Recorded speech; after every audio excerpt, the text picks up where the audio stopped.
남북한 동포 교포 그리고 해외의 남북한 근로자 여러분 안녕하십니까? 대동강TV 세계의 독재 시간입니다. 오늘은요, 독재와 헤어질 결심이 왜 어려운가, 이런 제목으로 여러분을 만나 뵙습니다. 제가 세계의 독재 시작하면서 모든 독재는 반드시 붕괴된다고 그랬죠? 그런데 생각보다 꽤 오랜 기간 존속합니다. 북한만 보더라도 1945년부터 김씨 일가 독재가 김정은까지 3대 세습, 벌써 78년 동안 지속이 되고 있거든요. 그러니까 반드시 붕괴하지만 이 독재가 붕괴되는 데는 꽤 많은 시간이, 헤어질 결심이 참 어렵습니다. 왜 그런지 여러분과 함께 알아보겠습니다. 자, 볼까요? 독재자 푸틴, 현대판 러시아 짜르 황제라고 그러죠? 52년생입니다. 70살이네요. 1999년에 총리가 됐어요. 옛날 KGB 정보원이었어요. 이 사람이 99년에 총리가 돼서 1년 만에 2000년에 대통령이 됩니다. 그리고 지금도 대통령이죠. 그럼 몇 년이에요, 지금? 23, 4년이네요, 총리 기간까지. 요 중간에 한 번 총리를 해요. 왜? 그 당시만 해도 헌법에 대통령 3연임이 안 됐거든요. 헌법 개정에서 메드베데프 허수아비로 대통령 세워놓고 자기가 실질적인 대통령이었고 다시 대통령 돼서 지금 거의 23, 4년 권좌에 있죠. 이런 독재자 있어요? 왜 이렇게 오래 갈까요? 자, 그 이유를 보겠습니다. 자, 우크라이나 전쟁은 푸틴이 일으켰다? 이게 독재의 헤어질 결심과 관련이 있습니다. No, 아니다. 자, 러시아 여론을 볼게요. 우크라이나 침공 직후 2022년 2월이었죠? 전쟁 찬성이 무려 70%예요. 전쟁을 원했다는 얘기예요, 러시아인들이. 푸틴이 원했다는 것보다도. 반대는 10%밖에 안 됐어요. 자, 2023년 6월 프리고진 러시아 용병그룹 수장 와그너, 이 사람 죽었죠, 비행기사고로. 푸틴이 죽였다고 그러죠, 일설에 의하면. 자, 이 사람이 반란이 일으킬 때쯤 되면 러시아 사람들이 전쟁에 지쳐요. 못 이겼으니까. 그렇다고 전쟁을 원하지 않는 건 아니에요. 지겨우니까. 그러니까 평화협정을 찬성하는 사람들이 53%로 늘어나요. 근데 더 재밌는 건 뭐냐면 푸틴 대통령의 지지율은 프리고진의 반란에도 불구하고 지지율이 81%예요. 왜 이렇게 굳건할까요? 독재자인데. 끔찍한 전쟁을 일으켜서 러시아를 위기에 몰아넣었는데 푸틴 지지율은 81%. 우리나라 대통령이 이렇게 높은 지지율을 받을 수 있어요? 꿈같은 지지율이죠? 자, 우크라이나 전쟁은 푸틴이 일으켰다? 아니라고 말했죠. 독재 헤어질 결심이 어려운 이유가 바로 이겁니다. 자, 여기에 영어로 Russia defeat Georgia in 5-day war라고 써있을, 여기 화살표 보면 그때 그래프가 갑자기 쭉 올라가죠. 2008년에 그루지아, 조지아하고 5.1 전쟁을 할 때 러시아가 조지아를 격파해요. 그럴 수밖에 없죠. 조지아는 소국이니까. 그랬더니 푸틴의 지지율이 80%를 훌쩍 넘어가요, 전쟁하니까. 그 다음 가운데에 있는 2014년 빨간 네모난 박스 있죠? 그때 푸틴 지지율이 쭉 올라가죠. 85% 넘어가네요. 이때가 언제냐? 러시아가 크림반도를 강제로 뺏어갔을 때예요, 우크라이나로부터. 뺏어갔는데 지지율이 올라가요. 러시아인들이 원했다는 얘기죠. 자, 맨 끝에 오른쪽에 빨간 박스, 이게 2022년 우크라이나 침공할 때거든요. 지지율이 어떻게 돼요? 수직 상승하잖아요. 전쟁을 일으키니까 푸틴 지지율이 올라가는 거예요. 그러니까 우리는 푸틴이라는 독재자가 러시아 국민들 의사와 관계없이 전쟁을 했다, 이렇게 알고 아닙니다. 러시아 국민들이 전쟁을 원했던 거예요. 자, 독재라는 독버섯이 햇볕이 쨍쨍한 건강한 땅에서 자라나요? 그렇지 않습니다. 독버섯은 음습한, 독버섯이 자랄 수 있는 환경이 있어야만 되는 거예요. 그러니까 푸틴이라는 독재자가 자랄 수 있는 환경이 러시아 내에 조성이 되어 있는 거예요. 자, 이걸 보시면 잘 아실 거예요. 자, 2021년 국가별 민주주의 지수입니다. 러시아 126위, 꼴찌네요, 거의. 키르기스탄 111위, 카자흐스탄 131위, 아제르바이잔 141, 벨라루스 146, 우즈베키스탄 150, 타지키스탄 157, 투르크메니스탄 161위. 이 나라들은 거의 민주주의가 100등을 넘어가는 나라들이죠. 독재 국가라는 얘기입니다. 이 나라의 특징이 뭔지 아세요? 모두 소련권 국가들이에요. 과거 소련. 소련의 연방들이었어요. 이 나라들은 그때도 동산 독재, 지금도 독재네요. 옆에 있는 거 보세요. 중국 148위, 여기도 꼴찌네요. 베트남 133위, 여기도 거의 꼴찌네요.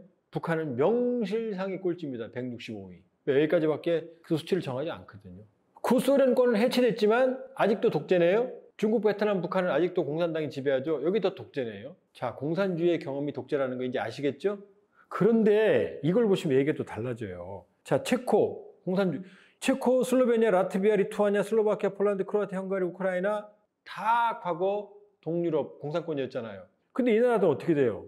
체코는 29위. 오, 굉장히 민주주의 국가네요. 슬로베니아 35, 라트비아 38, 리투아니아 40, 슬로바키아 45위, 헝가리 56위. 다 민주주의가 50등, 60등 안쪽이잖아요. 아까 확 다르죠? 같은 공산권이었는데. 우크라이나만 86위로 확 떨어지죠. 왜? 우크라이나는 소련권이었거든요. 그나마 100위를 벗어났죠. 그럼 이상하네요. 같은 공산권이었는데 소련권은 다 독재고 지금도. 이 나라들은 왜 민주주의가 빨리 이행이 됐죠? 왜 그럴까요? 그 이유는 아까 말했던 소련권과 베트남, 중국, 북한은 민주주의, 자본주의, 시민사회, 시장경제의 경험이 한 번도 없었어요. 봉건, 사회주의 독재, 현재거든요. 근데 체코, 슬로베니아, 헝가리 이런 나라들은 뭐냐? 원래 민주주의, 자본주의, 시민사회, 시장경제를 했는데 소련이 와서 이걸 누른 거거든요. 그러니까 소련이 가니까 다시 그 민주주의, 시장경제, 시민사회 DNA가 살아나는 거죠. 근데 소련이나 중국, 베트남, 북한은 한 번도 그런 걸 가지고 있지 않았으니까 아직도 독재가 되는 거죠. 참 어려운 독재와 헤어질 결심. 루마니아 우리 많이 다뤘죠? 1989년 12월 25일 날 연설한 지 4일 만에 아내 엘레나와 함께 처형당한 차우세스크가 2013년에 평가해 보니까 차우세스크 괜찮았어? 47%. 부정 46.9%. 이게 말이 돼요? 자기들이 처형하고 나서 긍정이 그나마 조금 더 높아요. 이 얘기는 뭐냐? 바로 이 독재의 추억 때문이에요. 아까 말씀드렸죠? 토양이 독재가 자랄 수 있는 토양이 갑자기 좋아지지 않거든요. 민주주의는 긴 피와 땀을 먹는 긴 시간이거든요. 그러니까 만일 푸틴이 사라지면요. 독버릇이 자라난 땅이 바뀌지 않으면 또 독버릇이 솟아나겠죠? 그러니까 푸틴이 사라져도 등장하는 건 제2의 푸틴 아니면 더 악명 높았던 제2의 프리고진일 거예요. 만일 김정은이 사라지면 민주화된다? 그랬으면 좋겠죠. 제 생각엔 제2의 김정은이 나타날 겁니다.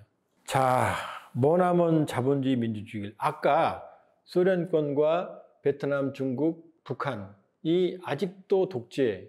그런데 체코, 폴란드, 헝가리, 동유럽은 과거에 공산주의 독재였지만 민주주의가 왜 이행이 빠른지 설명해 주는 그림이 이거예요. 자본주의 경로는 뭐죠? 자, 봉건체제에서 시민혁명이 일어났어요.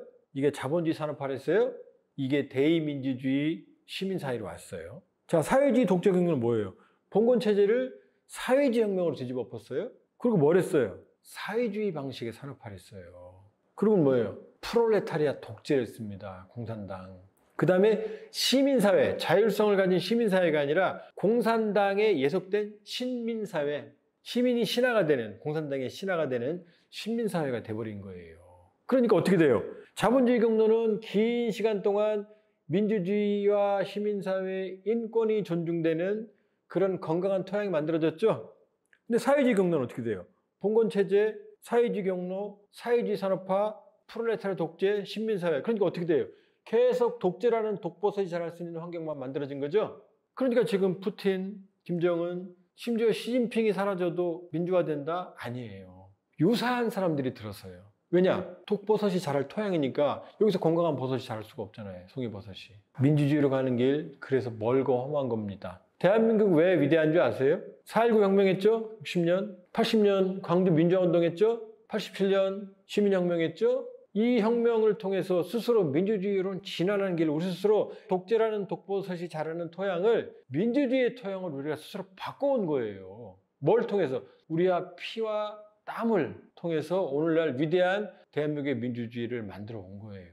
뭐 정치, 요즘 시끄럽고 많이 아쉽다고 그러시죠? 아닙니다. 우크라이나, 러시아, 중국, 북한, 탄탄탄하는 중앙아시아 국가들 그 독재에 비교하면 대한민국은 위대한 성공의 역사예요. 위대한 민주주의의 모험적인 역사입니다. Great Korea입니다. Great ROK, Republic of Korea예요. 제가 확신할 수 있어요. 물론 갈 길은 멀죠. 그렇기 때문에 민주주의로 가는 길은 아주 멀고도 험합니다. 우리 그 길 걸어왔어요. 또 걸어갈 거고. 자, 민주주의 씨앗이 뿌려져야 돼요. 그리고 그 씨앗이 뿌려질 토양이 만들어져야 됩니다. 시민사회가 만들어져야 돼요. 시장경제가 있어야 돼요. 종교의 자유도 있어야 돼요. 이런 것들이 민주주의를 만들어내는 건강한 토양입니다. 제일 중요한 게 뭐죠? 마지막에 의지 변수입니다. 우리가 독재를 부수고 민주주의로 가겠다는 그런 의지를 가진 건강한 리더들, 변혁의 세력들이 만들어져서 민주주의를 이끌어가는 거고 대한민국이 그런 모습을 보여준 거예요. 우리 맨날 그러죠. 아, 김정은 체제 붕괴되나? 북한 언제 망하나? 말씀드렸잖아요. 독재를 자라게 하는 저 토양이 바뀌지 않는 한 새로운 독버섯이 자란다고요. 그럼 어떻게 해야 되죠? 그 토양을 건강한 토양으로 만드는 긴 작업이 필요하겠죠? 가만히 있으면 안 되죠. 우리의 형제들인 북한 주민들, 우리 동포들이 스스로 변할 수 있는 의지를 가지게 하고 독재가 변할 수 있는 건전한 토양을 만들 수 있는 도움을 주고 외부에 정보를 넣어주고 진실을 알려주고 그 사람들을 응원하고 인커리지 해주고 격려해주고 하는 긴 작업이 필요한 거예요. 그런 독재가 자랄 수 없는, 대한민국은 독재가 자랄 수 없죠. 왜? 독버섯이 자랄 수 없는 토양이 되어버렸으니까요. 그러나 북한, 중국, 러시아, 탄탄탄하는 많은 나라들, 그런 나라들은 아직도 독재가 자랄 수 있는 토양이거든요. 그러니까 그 토양을 바꾸는 긴 시간이 필요한 거예요. 물론 언젠가는 그 토양은 변합니다. 끝까지 가지는 않습니다. 그러나 그 독재가 지속되는 시간을 줄이는 건 의지 변수, 우리 노력에 달려 있습니다. 자, 독재와 헤어질 결심, 어려운 이유 말씀드렸어요. 그러나 헤어져야 합니다. 왜냐? 그게 인간다운 삶이고 우리 스스로, 우리 후대들에게 아름다운 미래를 물려줄 수 있는 길이기 때문에요. 그러면 우리가 북한 동포들에서 뭘 해야 되는지 답이 나오겠죠. 독재와 헤어질 결심하고 꼭 헤어져야만 되고 그걸 위해서 우리 모두가 노력을 해야 됩니다. 예, 감사합니다. 대동왕TV 세계의 독재와 헤어질 결심이 어려운 이유 마치겠습니다. 좋아요, 구독, 알람 부탁드립니다.